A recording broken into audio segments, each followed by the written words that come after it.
Je dis à une personne, ce qui t'attend est plus grand que ce que Jésus a pris.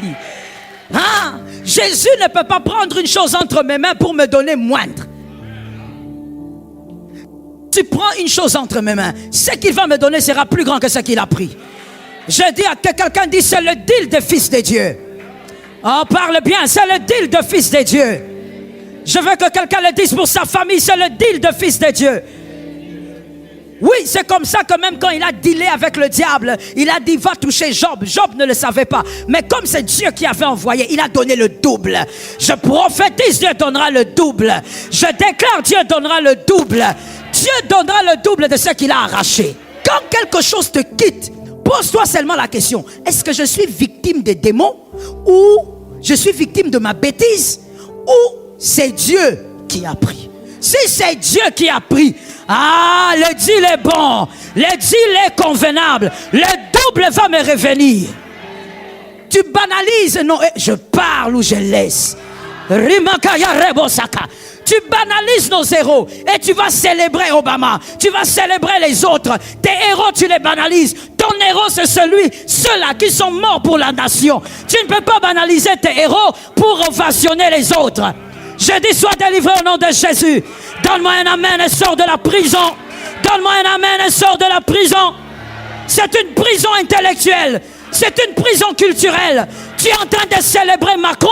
Macron n'est pas mon président. Moi, j'ai un président et j'ai mes héros. Lumumba est notre héros et nous reconnaissons ça. Tu dois être capable d'honorer ce qui t'appartient.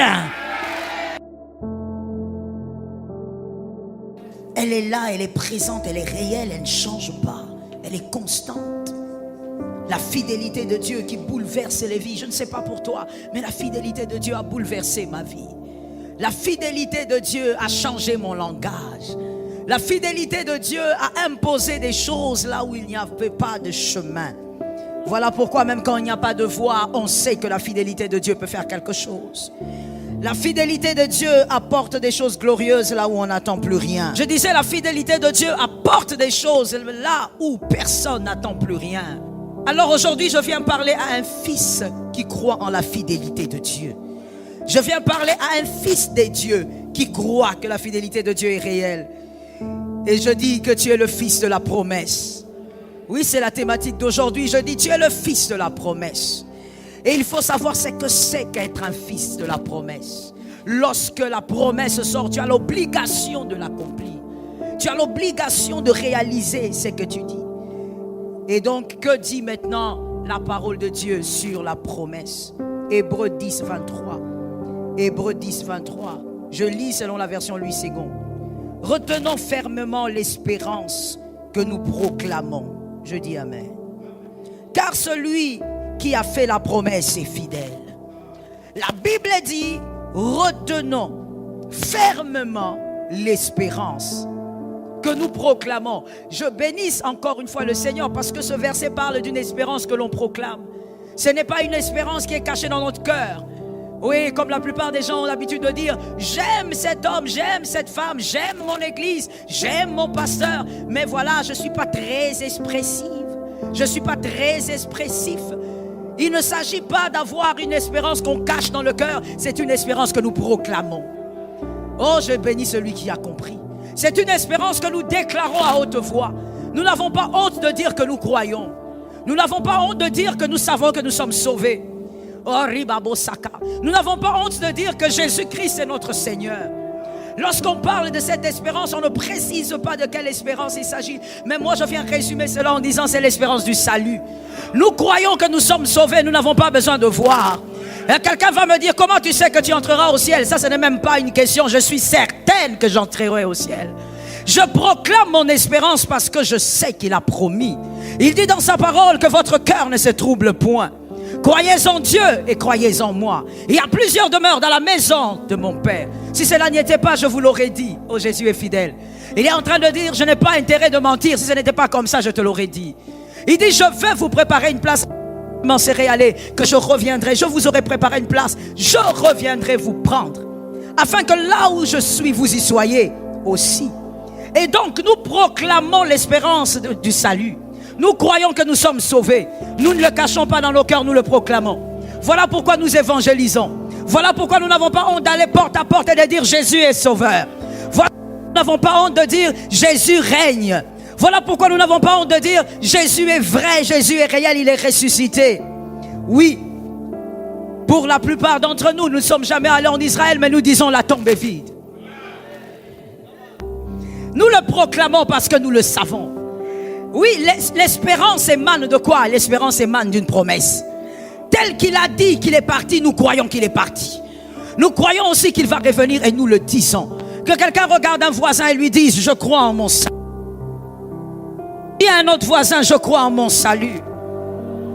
Nous proclamons notre espérance, nous ne cachons pas l'espérance. Et comme je le disais, l'espérance émane d'une promesse. Parce qu'il a promis, nous savons que cela est vrai.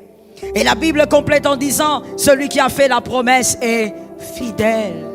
Tout simplement.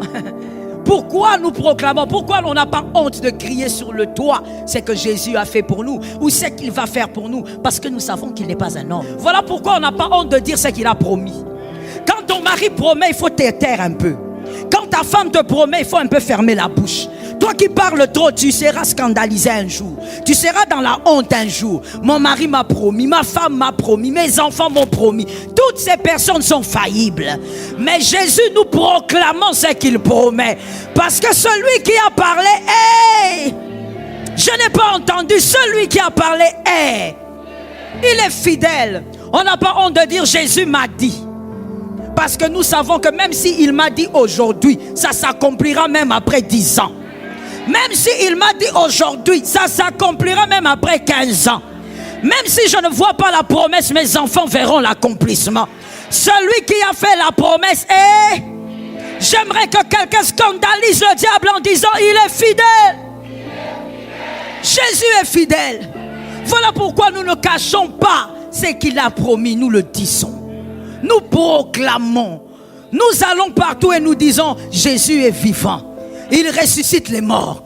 On va te demander, as-tu déjà vu? Et ce n'est pas question de voir, c'est question de celui qui a dit. Celui qui a dit est fidèle. À la différence des hommes, parlons un peu de l'être humain. Parlons de nous, parlons de toi. L'humain te dit je t'aime alors que son cœur se trouve, alors que son cœur te jalouse. Alors que son cœur dit, tu ne mérites pas ce que tu es. C'est moi qui est meilleur que toi ou qui suis meilleur que toi. C'est moi qui devrais être à ta place. Quand l'humain dit je t'aime, son cœur pense à autre chose.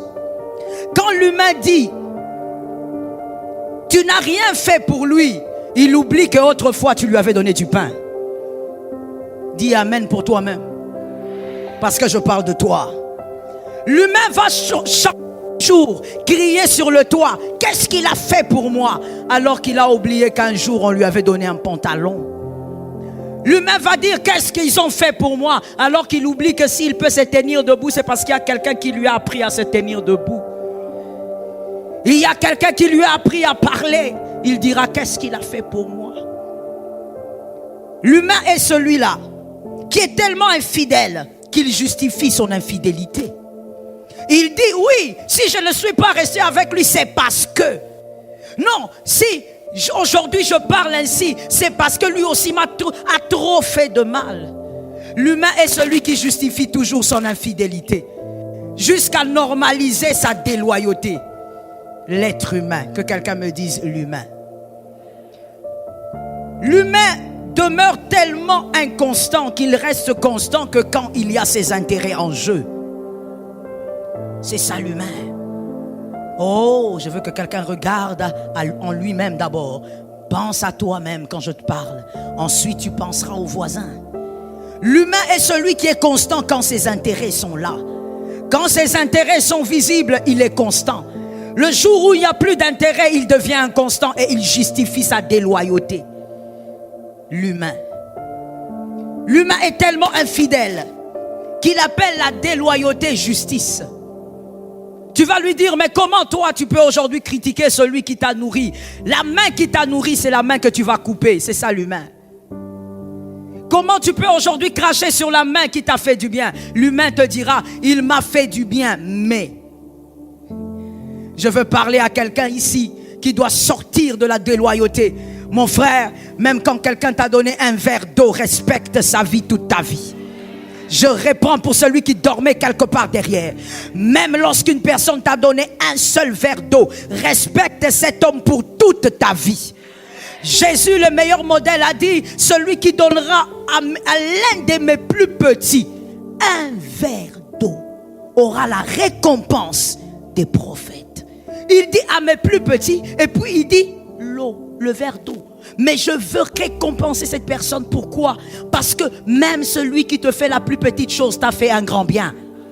Cet amen est bizarre, je reprends. Même celui qui t'a fait la plus petite chose t'a fait un grand bien. L'humain est tellement déloyal qu'il veut aussi quantifier ce qu'il lui fait. Quand on lui fait du bien, il dit, ça c'est un petit bien. Si c'était un petit bien, pourquoi ça t'a fait du bien? Si c'est un petit bien, pourquoi à ce moment-là, ça a été utile pour toi? L'humain est celui qui méprise parce qu'il est déloyal. Des natures, il est infidèle. L'humain est infidèle. L'humain est celui qui va détruire le château, le grand château de la loyauté à cause d'une seule fenêtre. Le château de la loyauté. Je parle d'un château pour que tu imagines cela.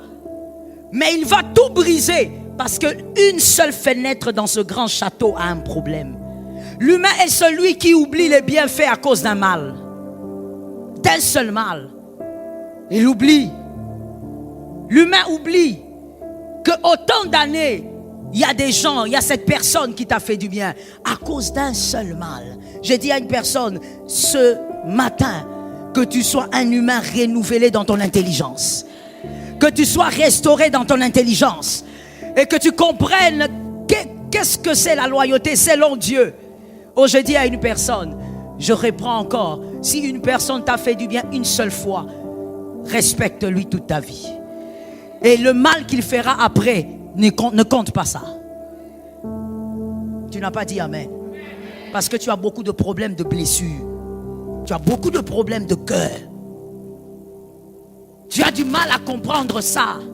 Que lorsque quelqu'un te fait du bien, tu dois apprendre à te renouveler dans ton intelligence. Un seul bien doit être capable de cacher plusieurs mots. C'est ça, la chrétienté. C'est ça, la parole de Dieu. C'est ça. À cause d'une seule bonne chose, ferme les yeux sur tout le reste. Mais l'humain, lui, c'est le contraire.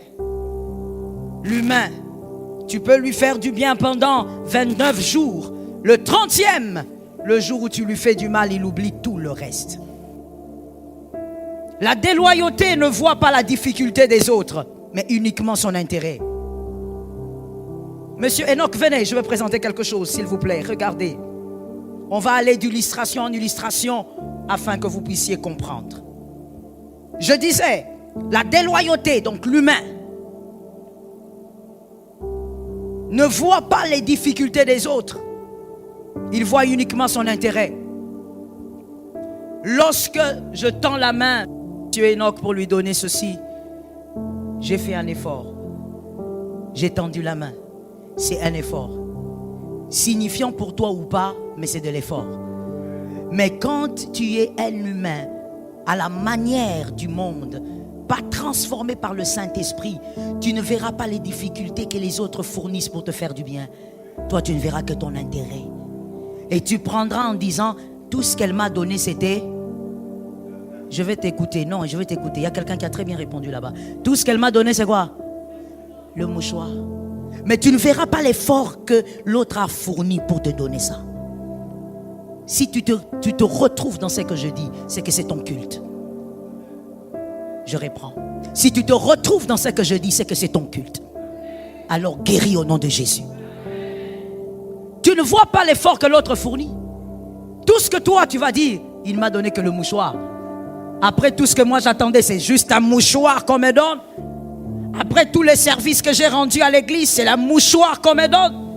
Après tous les services que j'ai rendus à ma famille, c'est un mouchoir qu'on me donne. Mais ce mouchoir, pour qu'on te le donne, il y a quelqu'un qui a fait des efforts. Mais quand tu es infidèle, tu ne verras jamais les efforts des autres. Tu regarderas toujours à tes intérêts. Et tu seras là en train de dire, c'est qu'on m'a donné ces petits. C'est qu'on m'a donné ces petits. Toi, tu as déjà donné quoi à qui? Je reprends la question. Toi, tu as déjà donné quoi à qui? Les hommes déloyaux, les hommes infidèles, qui ont la nature de l'infidélité, selon la nature humaine d'ailleurs, ce sont des personnes qui oublient de se remettre en cause, de se poser des vraies questions. Pendant que je critique les efforts des autres, moi j'ai déjà fait des efforts pour qui? Toi, tu n'as fait des efforts que pour ta famille. Et tu critiques celui qui n'est pas de ta famille, qui te fait du bien. Je veux parler aujourd'hui. Oui, ça va blesser, mais je vais parler ça comme ça. Toi, tu n'as fait d'efforts que pour ta mère, pour ton père. Si je te demande, tu n'as jamais offert même un pagne à un passant. Mais celui qui te donne de l'eau, qui n'est pas de ta famille, même de ta tribu, tu critiques et tu dis, ce n'est pas suffisant. Toi, tu as déjà aidé qui n'est pas de ta famille? À qui as-tu fait du bien? Pour qui as-tu manqué de sommeil pour qu'il soit en paix? Mais tu critiques celui qui manque de sommeil pour toi, alors qu'il n'est pas obligé. Donne-moi un amen. Je t'ai déjà dit ici, quand la prédication te concerne, c'est là qu'il faut donner des amens. Quand ça te pique, c'est là qu'il faut dire amen pour que tu sois délivré. La déloyauté, on est enfant de Dieu, mais on ne veut pas se laisser transformer par le Saint-Esprit. On reste déloyal, infidèle. La nature humaine est en train de régner sur nous. L'humain est déloyal. Écoute bien s'il te plaît. La déloyauté ne pense pas aux limites des autres, mais pense toujours à ses intérêts. Tu ne te poseras pas la question, le frère Enoch qui m'a amené aujourd'hui un pain, il est allé au-delà de combien de limites pour m'amener ce pain? Non, toi tu diras le pain est petit, il fallait m'acheter le pain de 500 francs. Il m'a amené le pain de 200 francs. Tu ne penses pas au fait qu'il est parti, il a pris les taxis et il te l'a amené. Non, toi tu dis le pain là est petit. Et non seulement tu diras le pain est petit, mais tu ne lui diras pas. Tu seras en train de le ruminer en toi. Pourquoi il me donne ce qui est petit? Retiens pour la vie, enseigne-les à tes enfants. La déloyauté aime gagner en tout temps. Quand on est déloyal, on aime gagner partout. Donc dès que Dieu te met à côté de quelqu'un, tu vois intérêt. Dieu te met dans une entreprise, tu vois intérêt. Dieu te met à côté, je ne sais pas de qui. Toi, tu vois intérêt partout. Même à l'université, face à ton professeur, toi, tu cherches l'intérêt. L'intérêt, là, ce n'est même pas la connaissance qu'il communique. Non, toi, tu vois l'intérêt partout. Il y a même des gens, quand ils entrent dans des toilettes publiques, ils se posent la question, comment faire pour prendre quelque chose ici? L'intérêt partout. Écoute et retiens s'il te plaît. Alors que celui qui recherche à gagner tout le temps perdra dans la plupart du temps. Je répète pour celui qui est derrière. Celui sur la terre des hommes, ça c'est la sagesse, il cherche à gagner tout le temps. Toi dans toutes tes relations, tu veux seulement être celui qui gagne. Tu veux jouer le rôle de la sangsue. Dans toutes les relations, c'est toi qui dois sucer et gagner. C'est ton système de pensée. Même quand tu entres dans une église, tu commences à calculer comment tu vas gagner. Je dis à une personne, celui qui cherche à gagner en tout temps perdra tout le temps. Mais celui qui veut gagner au bon moment apprend à perdre à certains moments. Je suis d'accord avec moi-même. J'avais dit, si c'est ton culte, tu vas comprendre que c'est ton culte. On ne vient pas en balade ici. Mon frère, celui qui veut gagner tout le temps doit apprendre à perdre souvent. Dis ça à ton frère. Je veux te donner 3 raisons rapidement. Pourquoi? Parce que ce n'est pas au fait la thématique d'aujourd'hui. C'est une parenthèse, mais je vais te donner 3 raisons rapidement. Celui qui accepte des fois de perdre, comment il fera pour gagner? En quoi il gagne? Parce qu'il y a des gens comme ça qui viennent vous dire, mais monsieur Enoch, toi tu es là avec monsieur Jacques, tu ne gagnes rien, tu es seulement là. Mon frère, des fois pour gagner il faut perdre. Si tu ne perds pas, tu ne gagnes pas. C'est la sagesse de la terre. Si tu ne comprends pas ça, mon frère, tu vas vieillir ici avec moi. Premièrement, comment ça se passe? Parce que des fois quand on perd, Dieu permet parce que cette perte est une sémence. Dieu ne veut pas que tu manges la graine, il veut que tu manges un maïs. Ou il veut que tu aies un champ de maïs. Alors Dieu dit, je prends la graine. Mais toi, quand Dieu va prendre la graine, qu'est-ce que tu fais? Oh, sois réactif. Quand Dieu va prendre la graine, qu'est-ce que toi tu vas faire? Tu vas pleurer, tu vas te plaindre. Pourquoi Dieu m'a fait ça? Pourquoi Dieu m'a fait ça? J'avais la graine. Alors même Dieu regarde et dit, comment il ne comprend pas? Le fils de la promesse ne comprend rien. Je prends la graine pour lui donner un champ. C'est la sagesse de cette terre, mon frère. Si on ne te l'a pas appris, écoute et retiens. Il y a des choses que tu as perdues dans la vie parce que Dieu va te donner le champ. C'est une graine et ne pleure pas pour la graine. Des fois, nous perdons des choses aussi parce que Dieu doit laisser partir, doit permettre que ça parte parce que Kiljon doit appeler Boaz. Ce que tu as, ce n'est pas meilleur. Dieu t'a fait seulement essayer, mais ce n'est pas ça. Oh my God. Il y a une dame qui me disait, pourquoi, pasteur, Dieu m'a promis la guérison, mais des fois je tombe malade et puis je redeviens en bonne santé et puis je retombe malade. Pourquoi je fais des rechutes comme ça? Je lui ai dit, ce sont des signaux. Dieu veut seulement te démontrer que ce qu'il a dit, il peut le faire. Il est le Dieu de la guérison, il peut te donner la guérison à tout moment. Si Dieu te donne Kiljon, c'est que tu es mariable. Si Dieu te donne Kiljon, c'est que tu es. Si tu es mariable, c'est déjà ce qui est bon. C'est que comme Boaz va venir, tu es déjà. Donc des fois quand Dieu te prend Kiljon, arrête de pleurer. Écoutez, on est humain. Et c'est des fois naturel que quand tu perds quelque chose, tu dis pourquoi? C'est normal. Mais voilà pourquoi Dieu m'a envoyé ce matin comme une messagère pour toi. Pour te faire comprendre ce que tu n'as pas compris. Quand Dieu te prend Kiljon, ne te retiens pas Kiljon. Tu es en train de briser une lignée de gloire que Dieu veut te donner. Je suis sûr, je vous assure mon frère, que si Dieu avait fait en sorte que Ruth soit là et on met Boaz, on met Kiljon, on dit à Ruth, maintenant choisis. Tu avais beaucoup pleuré ton premier mari. Tu te rappelles, tu as même dormi par terre. Tu as fait le fameux, combien de jours elles font encore par terre là? 40 jours. Tu as fait 40 jours à terre. Maintenant Ruth, voilà, on t'a donné l'opportunité de revoir Kiljon. Prends qui tu veux. Elle ne prend pas Kiljon. Elle va prendre Boaz. Mais tu sais pourquoi tu pleures? Parce que tu ne sais pas ce qui t'attend. Oh, je dis à une personne, ce qui t'attend est plus grand que ce que Jésus a pris. Hein? Jésus ne peut pas prendre une chose entre mes mains pour me donner moindre. Tu prends une chose entre mes mains, ce qu'il va me donner sera plus grand que ce qu'il a pris. Je dis à que quelqu'un dise, c'est le deal de fils de Dieu. Oh, parle bien, c'est le deal de fils de Dieu. Je veux que quelqu'un le dise pour sa famille, c'est le deal de fils de Dieu. Oui, c'est comme ça que même quand il a dealé avec le diable, il a dit va toucher Job. Job ne le savait pas. Mais comme c'est Dieu qui avait envoyé, il a donné le double. Je prophétise, Dieu donnera le double. Je déclare, Dieu donnera le double. Dieu donnera le double de ce qu'il a arraché.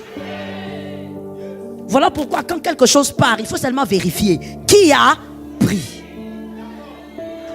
Je suis d'accord aussi avec toi mon fils. Quand quelque chose te quitte, pose-toi seulement la question, est-ce que je suis victime des démons ou je suis victime de ma bêtise ou c'est Dieu qui a pris? Si c'est Dieu qui a pris, ah, le deal est bon, le deal est convenable, le double va me revenir. Ça va revenir en double, c'est comme ça, c'est indiscutable. Il ne peut pas prendre sans me donner le double.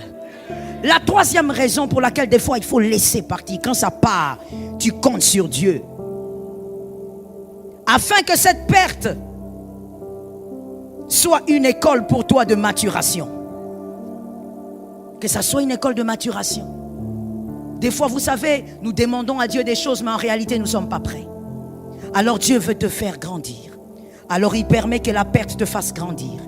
Tu grandis en sagesse, en patience et en humilité. Tu reconnais que tout est grâce. Tu reconnais que tout est grâce. Tu ne vas jamais te taper la poitrine pour tes diplômes, tu sais que. Tu ne vas jamais te taper la poitrine pour la belle maison que tu es, tu sais que. Tu ne vas jamais te taper la poitrine pour les enfants que tu as, tu sais que. Tout est grâce. Tu sais que tu pouvais aussi ne pas les avoir. Mais quand le Seigneur ne te fait pas passer par l'école de la maturation, c'est là que l'orgueil se manifeste. Moi, mon passé. Vous savez, je ne sais pas ce que vous en pensez, mais moi, je pense que même lorsqu'on vous pose la question, comment, monsieur Enoch, vous avez fait pour arriver là? Qu'est-ce qui s'est passé? Moi, je pense qu'il faut simplement dire tout est grâce. Il faut arrêter de dire, oh, tu sais, j'ai gêné, moi j'ai traversé le fleuve, les océans, tu sais, moi j'ai marché sur les eaux. J'ai fait 15 jours, je ne mangeais pas, je suis orphelin. Mon frère, il y a des orphelins qui n'auront jamais ta position. C'est pas parce que tu es orphelin que Dieu a eu pitié de toi. Non, moi j'ai souffert, vous savez, il y a des jours où je ne mangeais pas, j'ai fait 4 jours, je ne mangeais pas. Mon frère, il y a des gens qui ont vécu la même situation, mais qui n'auront jamais ta position. Donc en réalité, on peut creuser encore et encore et pas réaliser que ce ne sont pas ces choses qui t'ont donné ce que tu as. C'est simplement la grâce.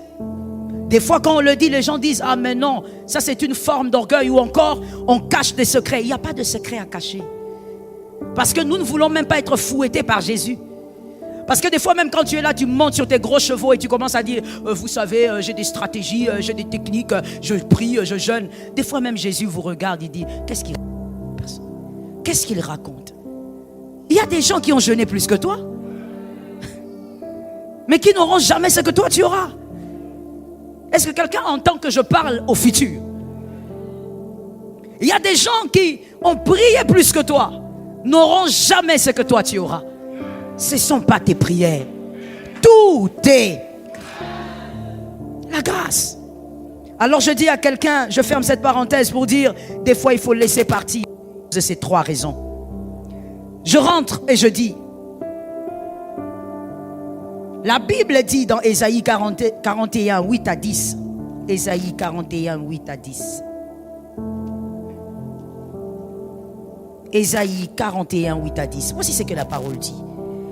Que quelqu'un, s'il vous plaît, lève sa main et dise, je m'attache à cette parole. Mais toi, Israël, tu es mon serviteur. Jacob, tu es celui que j'ai choisi. Le descendant de mon ami Abraham. Oh, ça tombe sur moi.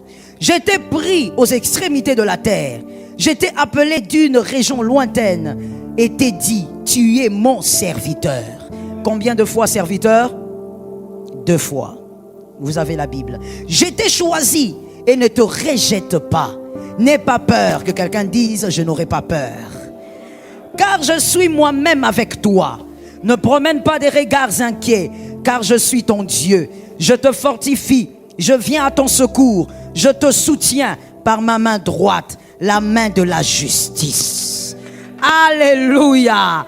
Il y a une main de la justice qui soutient un choisi. Oh, nous disons le fils de la promesse. Venez ici. C'est le fils de la promesse. Ça, c'est vous. Vous êtes le fils de la promesse. Mais c'est qui le fils de la promesse? Je veux 4 autres garçons ici, s'il vous plaît. Qui est le fils de la promesse? Voilà maintenant ce qu'il faut découvrir. Rapidement, s'il vous plaît. Soyez à côté de lui. Le fils de la promesse. La Bible commence par le verset 8. J'aimerais que celui qui écrit, et c'est très bien d'écrire, que celui qui écrit, écrive 1. Le fils de la promesse. La Bible dit, dans le verset 8, mais toi Israël, tu es mon serviteur. Toi Israël. Il parle d'Israël. Pourquoi? Parce qu'il s'agit de Jacob au fait. Mais pourquoi il parle de lui? La promesse n'a pas commencé avec Israël. La promesse a commencé avec le grand-père d'Israël qui est Abraham. Mais il dit Israël. Reculez, pourquoi vous êtes comme ça? Venez, soyez à côté de lui. Monsieur, venez là. Il dit Israël, tu es mon serviteur. Pourquoi Israël? Parce que Israël est un peuple à part. Et donc il est en train de dire tu es à part. Tu es à part. C'est la première chose. Tu es mis à part. Et la deuxième chose, il dit tu es mon serviteur. C'est-à-dire, il va t'utiliser afin que ta vie soit comme un parfum. Et que ce parfum fasse sentir l'odeur de la gloire de Dieu. Est-ce que quelqu'un m'entend? Quand il dit tu es mon serviteur, il ne s'agit pas d'abord de servir dans une église locale. Mais il s'agit d'avoir une vie qui serve à la gloire de Dieu. Que tout le monde te regarde et dise il y a un Dieu sur la terre. Cet homme sait qu'il vit, sait qu'il y a un Dieu quelque part. Je parle aux fils des dieux qui ont été choisis. Tu es serviteur de Dieu. Tu es serviteur de Dieu. Pourquoi? Parce que Dieu va t'utiliser comme un parfum. Ainsi, un parfum qui ne veut pas être aspergé n'est pas un parfum. Un parfum doit être aspergé. On doit sentir l'odeur. Vous savez, comment dire ça? Un parfum agréable n'est pas un parfum qui a une jolie bouteille. Un parfum agréable, c'est un parfum qui sent bon. Qui sent comme vous le voulez. D'accord? Parce que nous n'aimons pas tous les mêmes parfums, ça dépend. Qui sent comme vous le voulez. Et donc vous, votre vie sera un parfum de bonne odeur. Partout où vous irez, on sentira que vous avez un Dieu. Ça tombe sur quelqu'un. Partout où vous irez, on sentira qu'il y a un Dieu qui marche avec vous. Parce que vous êtes le serviteur de Dieu, et c'est-à-dire Dieu va utiliser votre vie comme étant un enseignement. Alors si il faut dire que Dieu va utiliser ta vie comme étant un enseignement, est-ce que quelqu'un a compris qu'il n'y aura pas donc de vie en Dieu sans épreuve? Je ferme cette parenthèse rapidement. Parce que ta vie doit être un enseignement. Troisièmement, on dit encore dans ce verset, on dit que c'est Jacob le choisi. Pourquoi Jacob le choisit? Pourquoi on précise que Jacob c'est toi que j'ai choisi? Parce que il y a un choix précis qui a été fait. Quand on parle Jacob, on parle aussi Ésaü. Dieu a donc choisi précisément. Je dis à une âme, oh qu'on ne te trompe pas, Dieu choisit. Oui, Dieu aime tout le monde, mais Dieu,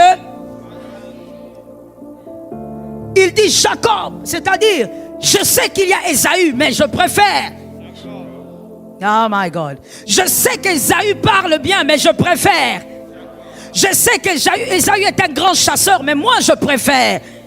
Je sais qu'Ésaü est aimé de son père, mais moi, Dieu, j'ai préféré Jacob. Fils de la promesse, je te dis une chose. Si tu n'es pas aimé des gens, ce n'est pas un problème. Tu es choisi de Dieu. C'est un choix précis. C'est un choix réfléchi.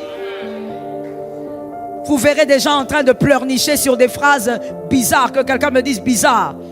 Des phrases qui disent, voilà, nous on ne l'aime pas, il ne nous plaît pas, on n'aime pas sa tête, on n'aime pas sa démarche. Si tu n'aimes pas sa tête, c'est ton problème. Si tu n'aimes pas sa démarche, ça ne nous dit rien. Il a été choisi par Dieu.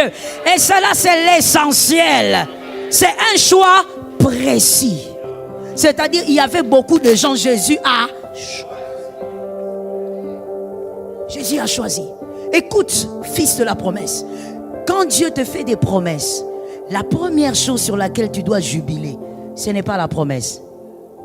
C'est le fait qu'il t'a choisi. C'est celui qu'on a choisi qui ont fait des promesses. Il t'a fait des promesses parce qu'il t'a choisi. Dieu ne t'a pas fait des promesses parce que tu as jeûné. Il ne t'a pas fait des promesses parce que tu as pleuré, tu as roulé à terre. Non. Tu as pris les lamentations de Jérémie, tu en as fait les tiens. Les lamentations d'un gars là fatigué, il était déjà dépassé. Toi tu prends, tu en fais les tiens.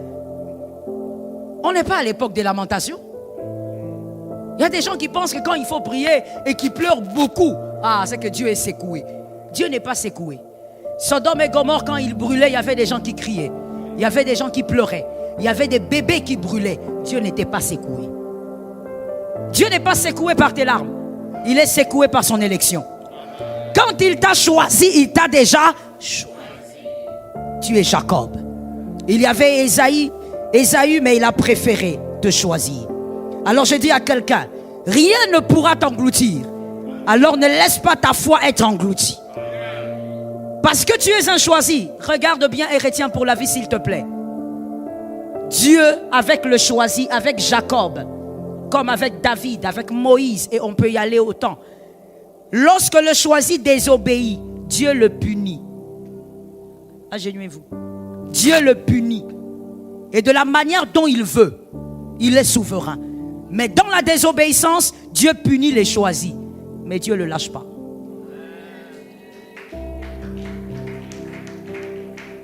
Dieu le punit, oui. Comme Jacob, il a vécu ce qu'il a vécu avec ses fils. David pareillement. Mais Dieu ne le lâche pas. Est-ce que je peux parler? Est-ce que je peux parler? C'est que tu dois savoir, toi qui es fils de la promesse, vis dans l'obéissance. Demeure dans l'obéissance. Parce que moins Dieu te punit, plus les anges t'entourent. Est-ce que quelqu'un m'a entendu? À celui à qui on fait confiance, on donne beaucoup. Est-ce que quelqu'un m'entend? Levez-vous, monsieur. Que Dieu vous fasse confiance par l'obéissance. Obéissez à Dieu. La quatrième chose, la Bible dit dans le verset, laissez-moi checker ça. C'est dans le verset 9. La Bible dit, il t'a pris de loin. Il t'a pris de très loin. Il t'a pris de la malédiction de tes pères. Il t'a sorti. Il t'a pris des liens de famille. Il t'a sorti. Il t'a pris de la condamnation de tout genre. Il t'a sorti. Il t'a sorti des blessures, du traumatisme du passé. Il t'a sorti de là. Il t'a pris de très loin. Et il n'a pas eu peur de ton passé parce que c'est lui qui va définir ton avenir. Est-ce que quelqu'un m'entend très bien? Tout ce qu'il veut, c'est ton obéissance et ta foi. Il n'a pas peur de ton passé. Il t'a sorti de là, de loin, pour t'amener aussi très loin. Oh, je crois que l'Éternel amène un fils de la promesse très loin. Il t'a sorti du péché. Il n'a pas peur de ton péché. Il sait que tu vas y arriver. Il n'a pas peur de ton péché. Il sait que tu pourras aller très loin. Tu abandonneras ce péché. Que quelqu'un dise, je suis fils de la promesse et je le crois. Même le péché a peur de toi. Même le péché sait que tu es redoutable. Voilà pourquoi le péché t'harcèle. Le péché ne veut pas te quitter. Il t'harcèle tout le temps, à chaque minute. Et toi, bien-aimé, sois vainqueur. N'oublie pas que tu es un choisi serviteur de Dieu. Que l'Éternel t'accompagne. Tu es un choisi. Malgré tout ce que tu as vécu, c'est toi. Malgré tout ce que tu as eu à faire, c'est toi. Des fois, il y a des gens qui viennent me dire, pasteur, pourquoi Dieu me choisit moi? Pourquoi moi? Ma vie, elle est ceci, elle est sale, elle est... Je regarde, je dis, oh mon Dieu, l'humain, nous les humains, nous sommes tellement limités que nous voulons même comprendre l'amour de Dieu. Dieu ne nous donne pas son amour parce que nous méritons. C'est pourquoi, au fait, tu as tendance à dire, mais pourquoi Dieu m'aime? Moi, je ne suis que ceci. Pourquoi Dieu m'aime? Moi, j'ai avorté 50 fois. Pourquoi? Mais parce que tu crois, au fait, comme les humains. Les humains se disent, pour que je donne l'amour à tel, il doit mériter ça. Mais pas Dieu. Dieu te donne son amour parce qu'il t'aime, c'est tout. Tu es le choix de Dieu. Malgré tes larmes, tu es le choix de Dieu. Malgré les combats de ta famille, tu es le choix de Dieu. Que tu sois l'aîné, le dernier, je ne sais pas, tu es le choix de Dieu. Il t'a choisi et il t'amènera quelque part. Oh mon Dieu, quand tu penses au fait que Dieu t'a choisi malgré tout, je dis à quelqu'un, ne t'arrête pas, avance. Arrête de regarder aux gens, regarde à ton élection. Arrête de regarder à ce que les gens racontent. Toi, focalise-toi sur ton élection. Je pose la question à quelqu'un, as-tu été choisi, oui ou non? Si tu as été choisi, focalise-toi. Celui qui t'a choisi est plus grand que ton passé. Je suis d'accord avec ça aussi.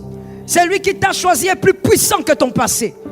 Des fois, ton passé revient dans tes souvenirs et puis ça t'harcèle, ça te traumatise. Ça te rappelle qu'on t'avait violé. Ça te rappelle et ça te dit, écoute, toi, tu es sale. Toi, de toutes les manières, tu te rappelles, tu étais avec ton cousin, avec ta cousine. Tu te rappelles combien de fois tu as fait cela. Ton passé t'harcèle. Dis à ton passé que celui qui m'a choisi aujourd'hui est plus grand que mon passé. Beaucoup de gens n'arrivent pas à avancer dans leur vie à cause de leur passé. Ils font semblant d'aller bien, mais ils sont traumatisés par le passé. J'ai dit à une personne, il y a quelqu'un qui est fidèle. Il est juste et fidèle pour pardonner. J'ai dit à une personne, il a promis aussi qu'il ne te lâcherait pas. Verset 10. Il ne te lâcherait pas. Pourquoi il dit ça? Pourquoi il dit à l'humain, je ne t'abandonnerai pas, je ne te rejetterai pas? Pourquoi? Parce qu'il sait que l'être humain abandonne. Parce qu'il sait que là où Jacob va vivre, au milieu des gens, les gens, l'humain abandonne. Est-ce que quelqu'un m'entend? L'humain abandonne. Il peut être là pendant 2 ans. Après, il lâche. Je parle ou je laisse? Écoute bien, je veux placer un autre pilier de sagesse. L'humain, il peut être avec toi pendant 10 ans. Après un moment, te lâche. C'est pas pour rien que Dieu dit je te rejetterai pas. Au fait, il n'a pas forcément envie de parler de lui. il veut te présenter un tableau différent du tableau dans lequel tu vas vivre. Un humain peut être avec toi pendant 20 ans et après, il te lâche. Mais voici aussi une autre forme d'abandon. Dis à ton frère, abandon. Il est avec toi, mais il n'est pas avec toi. C'est le pire. Je préfère encore celui qui m'abandonne. Mais celui qui est là, son cœur t'a déjà abandonné depuis des siècles. Il mange avec toi, mais c'est un Judas. Son cœur est avec les pharisiens. Lecteur de la Bible, là ou pas? Vous êtes là ou pas? Il est avec toi, mais son cerveau est avec les pharisiens. Il cause avec toi, il rit avec toi, mais ça fait déjà 15 ans qu'il n'est plus avec toi. Il attend seulement l'issue de sortie. En fait, jusque-là, il n'a pas un meilleur deal que toi. C'est pourquoi il est le jour où il aura mieux que toi. Tu ne vas même pas voir par quel chemin il est parti. Le chat, c'est mieux. Ça veut dire le chat, même quand il marche là, tu vas écouter les sons. Mais lui, ça veut dire, tu vas seulement te rendre compte qu'il a disparu. Et quand tu l'appelles avec le téléphone aujourd'hui, il te dira, mon téléphone était déchargé. Après quelques jours, tu dis, mais comment je ne te vois pas? Non, mais mon téléphone était cassé. Ça évolue. Après, une autre fois, quand tu demandes, mais pourquoi je ne te vois pas? On m'avait volé mon nouveau téléphone. Et après, j'ai perdu ton numéro. Mon frère, tu vois comment il a perdu ton numéro? C'est comme ça que dans sa tête aussi, ton numéro. Les gens qui sont là, sans être là. Malheur à toi, mon frère, si tu es entouré des fantômes comme ça. Laisse-moi les appeler comme ça, des fantômes. Ça veut dire, toi, tu crois qu'il est là, mais il n'est pas là. Les pharisiens savent qu'il est avec eux. Est-ce que quelqu'un m'entend? Que Dieu assainisse ton entourage. Et que Dieu t'épargne des hommes fantômes. Dis à un frère, homme fantôme. Dis à un autre, ne sois pas un homme fantôme. Pourquoi il ne te regarde pas? Les frères là, pourquoi ils ne te regardent pas? Dis encore à ce frère, ne sois pas un homme fantôme. Il est là, mais il n'est pas là. Il n'est pas là du tout. C'est un jour que tu vas te rendre compte. C'est comme je disais à une dame, le jour où un couple divorcé se sépare, on déclare le divorce. Ce n'est pas ce jour-là où ils ont divorcé. Ils ont divorcé depuis qu'ils sont dans la même maison, ils dorment sur le même lit, mais ils étaient déjà divorcés. On ne divorce pas le jour où on déclare le divorce. C'est la même chose avec les hommes fantômes. Ils sont là. Toi tu dis oui, j'ai un ami. Il n'est pas là. C'est comme ça que Dieu a dit, moi, je ne t'abandonnerai pas. Tu vivras l'abandon, mais moi je serai là. Des fois, quand les hommes, les femmes nous quittent, nous avons tendance à les regretter en oubliant qu'il y a quelqu'un d'autre qui est là. Et celui qui est là, c'est le meilleur parti. Ah, je vais utiliser un terme comme ça. Celui-là, c'est le meilleur parti. C'est le meilleur qui doit rester. Tu oublies qu'il est là. Oh my God. Que l'Éternel nous aide. C'est lorsque les hommes ont quitté David que David a compris qu'il pouvait aussi prendre des hommes de rien. Et ces hommes de rien sont devenus les vaillants de David. Est-ce que quelqu'un m'a capté bien? C'est à ce moment-là. God is powerful. Je me rappelle encore. Bien aimé, c'est la nature humaine. Ça arrive à l'humain. Des fois, la chair, elle crie et elle te fait vivre cela. C'est-à-dire, quand les hommes te quittent, tu te dis, je suis foutu. Tu es foutu comment? Avant de le rencontrer, tu étais bien. Après aussi, tu ne parles pas parce que tu entends ou tu n'entends pas.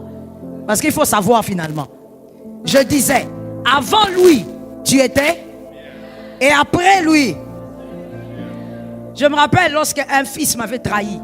J'étais traumatisé. J'étais traumatisé, je ne vous dis pas ce qui a suivi après. Donc voilà. Et puis un jour, un fils courageux est venu vers moi. Non, il faut avoir des fils comme ça. Il m'a regardé. Ce fils-là ne parle jamais. Même jusqu'aujourd'hui, c'est quelqu'un de très discret. Il ne parle pas. Il est médecin. Il m'a regardé un jour, après le culte. Alors moi, mon système, c'était quoi? Tu vois, quand quelqu'un est traumatisé et blessé, un humain, il a tendance à se noyer dans son problème. Donc tu crois que si tu nages dans ton problème, c'est que vraiment tu souffres. Qui a déjà vécu ça? Ça veut dire que tu te dis, même quand on te dit, est-ce que ça va? Je vais être seul. Ça veut dire que tu as envie encore de souffrir, comme si tu as envie encore de faire quoi? De souffrir. Pour que tu te sentes bien, il faut que tu fasses quoi? Tu souffres. Alors moi, mon système était comment? Je viens à l'église, je me mets là derrière. Et puis quand je finis, je rentre, je sors rapidement, je pars. Je rien, je me mets derrière. De toutes les manières, comme je me mettais derrière, bon, ça c'était pas remarquable, mais je sortais directement. Alors un jour, ce fils, ça m'a fait un corner. Tu connais un corner? M'a fait un corner. Ah non. Que l'Éternel soit béni pour ce fils. Ça a été un pion que Jésus avait utilisé. Il est venu, il a fait un corner à la... Les cultes n'étaient pas finis. Mais moi, comme d'habitude, je m'esquivais. Tout ça pourquoi? Pour aller me noyer dans mon chagrin. Alors il est venu. Il me dit, maman, est-ce que je peux te parler? Il m'appelle Mother, je peux te parler? Je dis oui, oui. Mais il faut me parler vite, vite parce que je suis... Là, je suis en train de marcher. Je suis en train de partir à la maison. Et puis il me dit, on sait que je veux vous dire, il ne faut pas partir. Il faut rester debout. Il dit, je dis non, il y a des enfants qui ont du courage. Est-ce que ces garçons savent dans quel état mon âme se trouve? Donc à cette époque-là, je ne pouvais même pas chanter. Elle est lionne dans mon cœur. Il y avait des douleurs. Donc quand j'écoutais cette chanson-là, je disais à mon mari, il faut couper. Je ne suis pas encore à ce niveau. Et je lui dis, mais est-ce que toi, tu sais combien je souffre? Et puis je regarde, je dis, il faut que je m'arrête. Oui, Mother, il faut que je vous parle. Je dis, ok. Et puis il me regarde, il me dit, Mother, quand maintenant vous regrettez une personne, nous sommes. Je les regarde. Je réfléchis. Parce que Bendé les cocoyate. Je réfléchis. Je cherche maintenant une réponse aussi. Je cherche, mais la réponse ne vient pas. Je lui dis, non, écoute, on va parler une autre fois. Il dit, non, non, non, on ne va pas parler une autre fois. Parce que vous n'allez pas bien. Si lui n'a plus besoin de vous, nous. Et puis il a changé. Moi, j'ai besoin de vous. Et si vous ne me voyez pas autrefois, maintenant, moi, je suis visible. Je dis, hein? Je dis, donc, tu veux dire que je ne te voyais pas? Il me dit, oui, oui. Tu ne me voyais pas. Mais aujourd'hui, tu me vois parce que lui a fait, il a laissé l'espace. J'ai regardé, je lui ai dit seulement que Dieu te bénisse. Je suis rentré à la maison. Mais à la maison, ça m'a travaillé. Ça m'a travaillé. Je dis, ah, qu'est-ce que c'est? Comment? Pourquoi? Qui? Quel chemin? Pour quelle raison? Quelle force? À partir d'aujourd'hui, fini. Mon frère, je n'ai pas eu besoin que quelqu'un d'autre m'ajoute des fois. Non, je me suis dit, non, c'était une illumination. Je me suis dit, mais attends, c'est vrai? Mais il y a aussi ce fils-là qui est là. Il y a d'autres fils. C'est quoi le problème? Bien aimé, quand quelqu'un part, un autre. Est-ce que quelqu'un m'entend bien? Est-ce que quelqu'un m'entend bien? C'est pourquoi je vais te donner un communiqué très important. Prends ça comme ça. Je vais te choquer, te réchoquer. Je dis à quelqu'un, si tu as l'intention de partir, il faut partir. Parce qu'il faut laisser l'espace. Quelqu'un de meilleur que toi doit venir là. Il y a quelqu'un qui va dire, non, mais c'est quoi, maman? Ça veut dire que vous n'avez pas. Non, c'est pas que j'ai pas besoin des gens. J'ai besoin des gens, mais j'ai besoin des meilleurs. Est-ce que quelqu'un m'entend bien? On ne prend pas de façon à Gethsémane. À Gethsémane, on dit, Jean, viens. Pierre, viens. Jacques. On ne prend pas de Judas à Gethsémane. Alors je dis encore, communiquer et je vais mettre le point. Tu vois le communiqué, le style des RTNC. Je répète. Si tu as l'intention de partir, fais vite. Parce que David doit venir. Dieu ne laisse pas de vide. Là où il y a un vide, Dieu va placer la personne qu'il faut. Jésus dit, je ne t'abandonnerai pas. C'est-à-dire, même quand les hommes là vont te lâcher, Jésus sera là. Et pourquoi Jésus? J'aime Jésus. Non seulement il est le meilleur, mais c'est lui qui va choisir la meilleure équipe pour t'accompagner demain. Il va te choisir une équipe qui ne va pas jalouser ton trône. Ah, je parle à un David dans cette salle. Il va te choisir des gens qui ne vont pas jalouser ta position. Quand toi tu seras grand, tu diras à ces gens-là, je veux boire de l'eau de cette citerne. Ces gens seront prêts à mourir pour toi. Est-ce que quelqu'un m'entend bien? Ces gens seront prêts à faire quoi? Je n'ai jamais compris quelque chose. Je parle ou je laisse. Serre la ceinture. J'ai dit à quelqu'un, je n'ai jamais compris pourquoi le Congolais, je reste au Congo parce que l'Afrique je ne maîtrise pas. Pourquoi le Congolais a l'habitude de dire, ah tu vas mourir pour rien, toi tu vas aller faire des marches, toi tu vas mourir pour les pays là, tu vas laisser le foufou. Mon frère, on t'a mal enseigné. Tu dois savoir que quelqu'un doit aimer son pays au point même de se donner pour son pays. Ce n'est pas un problème. Si tu te donnes pour ton pays, les autres vont marcher dans la gloire de ce que tu as fait. Donne-moi un amen. Donne-moi un amen. Tu dois être capable, mon frère, de mourir pour ce dont tu crois. Qui t'a mal enseigné comme ça? C'est comme ça que n'importe qui va venir prendre ton pays et jouer avec. Tu dois être capable de mourir pour ça. Ce n'est pas un problème. Qui t'a dit que les martyrs sont morts pour rien? Ça se dit même au milieu de la jeunesse. Malheur à vous, jeunesse congolaise, si vous ne comprenez pas ces choses, vous racontez dans vos petits groupuscules, c'est pour rien, les martyrs sont morts pour rien, tout ça. Vous citez même les noms de nos héros de manière banale. Tu banalises nos héros. Je parle ou je laisse. Rimakaya Rebosaka. Tu banalises nos héros et tu vas célébrer Obama. Tu vas célébrer les autres. Tes héros, tu les banalises. Ton héros, c'est ceux-là qui sont morts pour la nation. Tu ne peux pas banaliser tes héros pour ovationner les autres. Je dis, sois délivré au nom de Jésus. Donne-moi un amen et sors de la prison. Donne-moi un amen et sors de la prison. C'est une prison intellectuelle. C'est une prison culturelle. Tu es en train de célébrer Macron. Macron n'est pas mon président. Moi, j'ai un président et j'ai mes héros. Lumumba est notre héros et nous reconnaissons ça. Tu dois être capable d'honorer ce qui t'appartient. Tu n'honores pas ce qui t'appartient. Toi, on va te demander, quelle est la personne qui a impacté ta vie? Tu n'as que 30 ans. Tu dis Michelle Obama. Gloire à Dieu. J'aime cette dame. Mais je te pose la question, elle t'a impacté comment? Pourquoi tu es prisonnier? Tu es culturellement prisonnier. Comment? Et tu es là en train de dire, ce qui est triste, c'est que tu le communiques même aux plus jeunes. Non, ces pays ici, il faut les laisser, il faut partir. Il faut partir. Tu ressembles aux gens des personnes qui partent. Tu ressembles aux fouillards. Regarde même ton visage. Ça ressemble aux fouillards. Les gens qui fuient. Tu fuis ta maison pour aller ailleurs. Le ailleurs, là, on te rappellera un jour que tu n'es pas chez toi. Nous sommes les fils de la promesse. Et nous croyons aussi que cette nation est une promesse. Nous croyons que l'Éternel fera ce qu'il a dit. Oh, j'ai dit, je ne sais pas comment, mais il le fera. Je ne sais pas par qui ça passera, mais il le fera.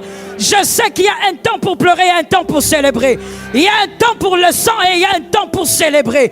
J'ai dit, nous célébrerons dans ce pays. Commence à le dire à tes enfants. Enseigne à tes enfants qu'il faut aimer ce qui t'appartient. Est-ce que quelqu'un m'entend bien? Oh, est-ce que je peux réchoquer? Est-ce que je peux réchoquer? Apprends à aimer ce qui est à toi. Si on te pose la question ici, là, mon frère, je t'assure, si je te donne le micro, parce que je te connais, si je te donne le micro, je te dis, dis-moi, là où se trouve Château Rouge, tu vas commencer à m'expliquer quand tu vas à gauche, quand tu vas comme ça, quand tu vas. Et tu n'as jamais été là. Donc toi, tu maîtrises ce qu'il y a autrui. Vous savez, on appelle ça de l'envie. Et ça frôle aussi le vol. Toi, tu maîtrises ce qui est chez autrui. Mais ce qui est chez toi, tu ne connais pas. Pourquoi? Parce que tout ce qui est chez toi, c'est mauvais. Tout ce qui est chez toi, c'est obscur. Je dis, l'être humain est imparfait. Mais dis-moi, quel être humain manque de qualité? Quel être humain manque de qualité? Dans toute son imperfection, toute personne n'est fût-ce qu'une seule qualité. Ça, c'est quel pays qui n'a pas de raison pour l'ovationner? Est-ce que ce pays manque de raisons pour l'ovationner? Je vais te dire une chose. Ça, c'est le travail qu'a Michael Stibaï.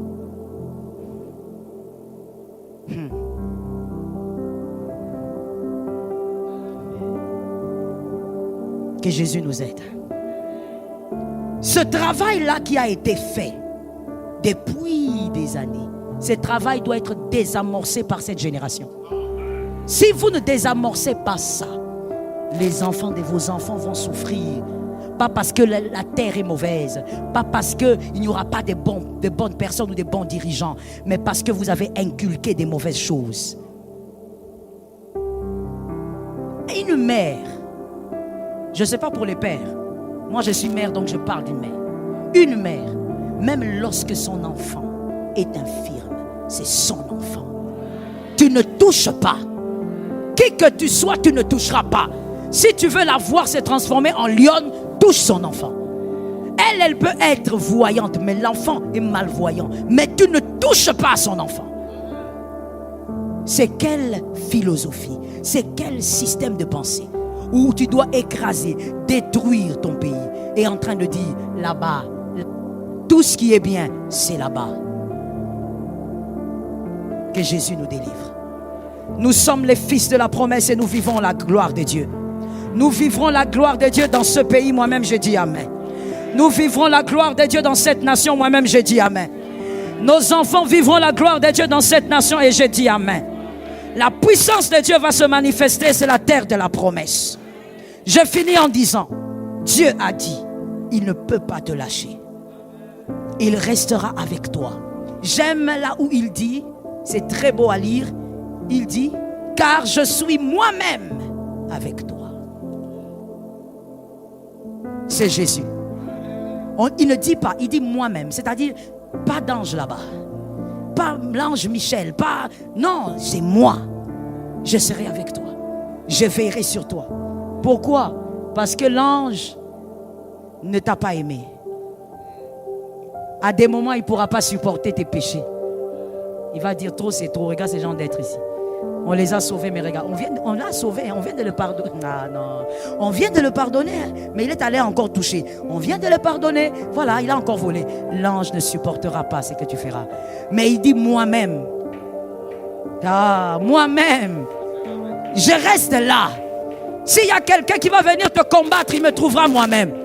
S'il y a quelqu'un qui viendra prendre tes enfants, il me trouvera moi-même. S'il y a quelqu'un qui voudra te détruire, il me trouvera moi-même. Si c'est ta prophétie, tu donnes un amen. S'il y a quelqu'un qui voudra détruire ta famille, il me trouvera moi-même. Lui-même est là. Tu es le choix de Dieu. Tu es le fils de la promesse. Ce qu'il a dit va s'accomplir. Est-ce que quelqu'un m'entend bien? Et je viens dire à quelqu'un ici, tout ce que Dieu t'a dit ne dépend pas de toi. Même s'il y a des choses que tu devras faire. Mais cela ne dépend pas de toi. Il t'a fait la promesse parce que lui est fidèle. Lui est amour. Et parce que tu es son serviteur. Est-ce que quelqu'un m'entend bien? J'ai dit à une personne, oh j'aime ça. Quand le Saint-Esprit m'a fait comprendre ces choses, m'a fait comprendre cette dimension, pendant que je priais, je dis gloire à Dieu. Quand il dit, il sera là lui-même. Et il parle aussi vers la fin, il dit, ma main droite, ma main de justice. Là où la justice des hommes a failli, sa justice va crier. Ah oui. Là où les hommes ont corrompu, et puis ils disent, voilà, on est fort, parce qu'on a l'argent. Au-delà de l'argent, il y a quelque chose. Au-delà des hommes, il y a quelque chose. Au-delà de la justice des hommes, il y a quelque chose. Il y a la puissance des dieux qui agit. Est-ce que quelqu'un m'entend? C'est comme ça que je dis que même pour cette nation, ce n'est pas que nous cherchons à détruire le système de pensée des jeunes, mais nous disons simplement qu'au-delà de nos efforts, il y a quelque chose. Au-delà de notre armée, il y a quelque chose. Au-delà de tout ce qu'on peut faire en coulisses, il y a quelque chose. You know something? Moi, je ne peux jamais. Écoute-moi bien, c'est par là que j'ai fini. Et je ferme ça, sinon je vais continuer. Moi, j'ai une grande passion pour Jésus et une grande passion pour mon pays. Je dis, tu m'entendras jamais m'asseoir et dire Bate Kimboka. Jamais. Parce que dedans, il y a la sottise et dedans aussi, il y a la bêtise et dedans encore, il y a l'immaturité. Pourquoi? Parce que ce qui est à moi Dieu ne permettra pas. Dieu ne peut pas permettre que mon bien soit partagé. Mon bien reste. Il n'y a pas que l'armée qui veille. Il y a quelque chose. Il n'y a pas que nos efforts, mais il y a quelque chose. Dieu ne permettra pas que ça arrive. Mon frère, au lieu de passer le temps à dire des choses qui n'ont ni tête ni queue, sois convaincu dans ton esprit qu'il y a quelque chose dans les airs qu'aucun homme ne peut maîtriser, qu'aucune armée ne peut maîtriser, qu'aucune nation ne peut maîtriser, mais qui peut donner la victoire au peuple. Je dis, le Dieu de Gédéon est vivant, le Dieu de Jephthé est vivant, le Dieu de Moïse est vivant. Je ne sais pas pourquoi tu ne donnes pas un amen, mais moi je sais ce que je dis. Le Dieu des choses étranges est vivant. Le même qui a agi, agira aujourd'hui. Le même qui a opéré, opérera aujourd'hui. Je prophétise dans ta vie qu'il le fera. La fidélité de Dieu va s'exprimer. La puissance de Dieu va s'exprimer. La gloire de Dieu va s'exprimer. Les bontés de Dieu vont s'exprimer. Tu es le choix de Dieu, il ne te lâchera pas. Malgré le combat, il est là. Malgré le péché, il est là. Malgré les liens, il est là. Malgré les situations bizarres, il est